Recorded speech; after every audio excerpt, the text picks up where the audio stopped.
Desde 2008, o Brasil é o maior consumidor mundial de agrotóxicos.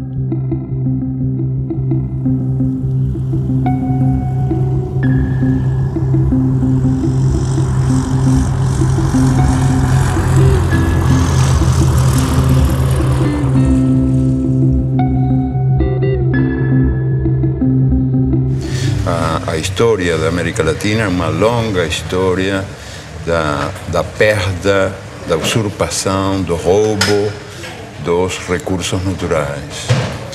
E a consciência da necessidade de preservar esses recursos, de defender esses recursos, não é tão acelerada como o processo do roubo que continua.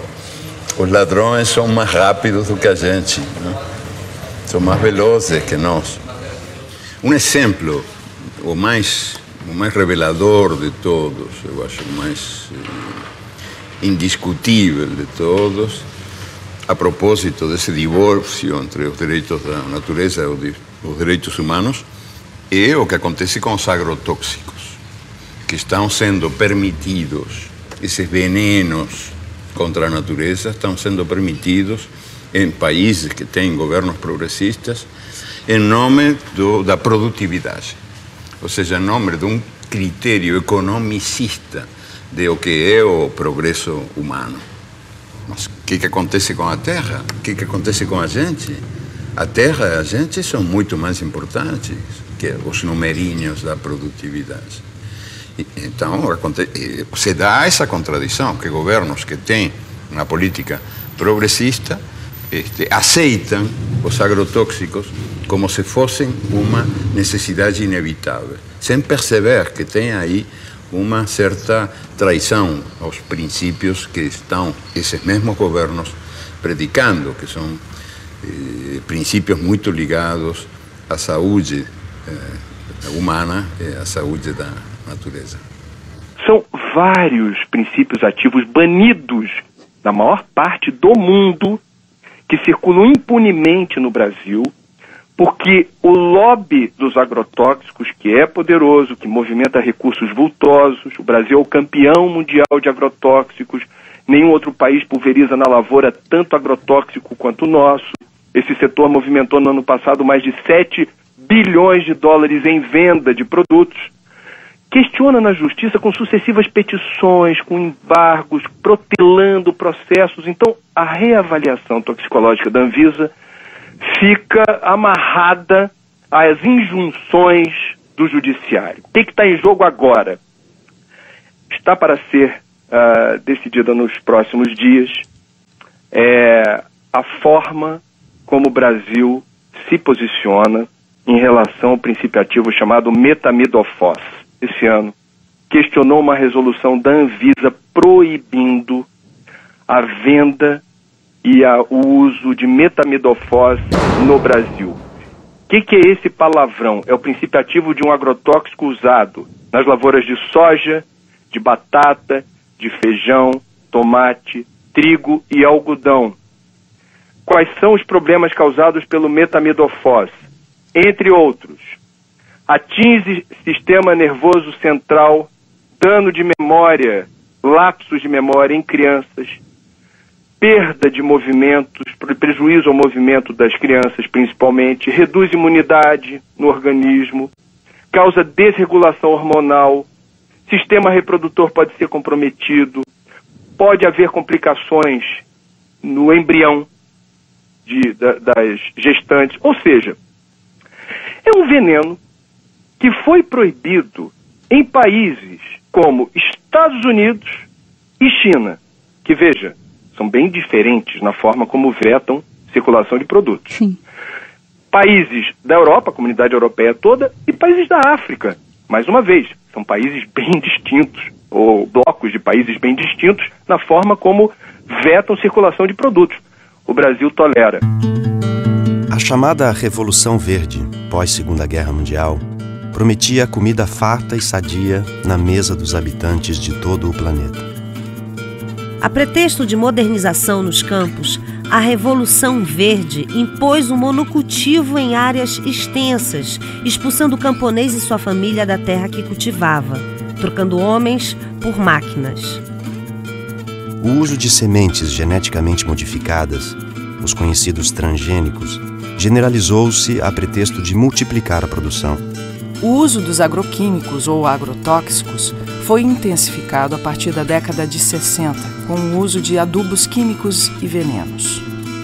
A química promete saúde, mas oferece riscos aos que consomem alimentos geneticamente transformados e aos trabalhadores que manipulam os agrotóxicos. Hoje, o Brasil possui e opera mais de 400 tipos de agrotóxicos registrados, inseticidas, fungicidas e herbicidas. A tecnologia utilizada na Revolução Verde é proveniente da indústria da guerra. Durante a Segunda Guerra Mundial, a IG Farben, a empresa alemã que fabricou o gás Zyklon B, deteve o monopólio da produção química da Alemanha nazista. Entre os seus principais proprietários estavam a BASF e a Bayer.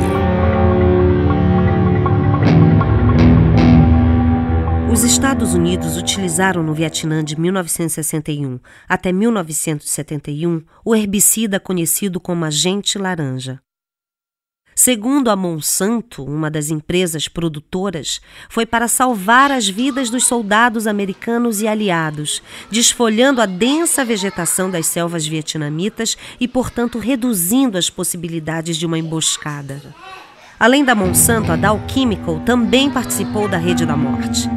Com o fim da guerra, inúmeras ações foram movidas contra a Monsanto, a Dow e outros fabricantes de produtos químicos.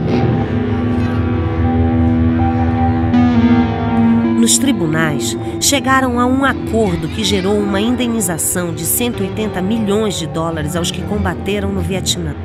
A Justiça da Coreia do Sul ordenou que a Monsanto e a Dow pagassem 62 milhões para 6.800 veteranos de guerra coreanos. O povo e o governo vietnamita não receberam indenização nenhuma, nem das empresas, nem do governo americano. A Monsanto acredita que as consequências resultantes da guerra do Vietnã, incluindo o uso do agente laranja, devem ser resolvidas pelos governos envolvidos. Essas crianças são vítimas tardias dos efeitos do agente laranja. A Monsanto não diz uma palavra e repassa a conta para o governo norte-americano, que entrega a fatura a Deus. O que a Revolução Verde fez foi destruir, apagar, esquecer toda a herança, todo o acúmulo de conhecimento da agricultura tradicional ao longo dos seus 10 mil anos e criou-se um negócio totalmente novo. A gente aqui roçava o mato, usava semente crioula e plantava. E produzia muito bem. Por volta de 80, 81, 82, as empresas começaram a deixar semente, só que daí isso começou a ter uma produção enorme, comparando com os produtos crioulo, porque a gente produzia em média 50, 60 sacos por hectare, no caso do milho. Aí a gente começou a produzir 100 e poucos, com pouco investimento. A primeira coisa que aconteceu de ruim foi que a gente perdeu o controle da semente.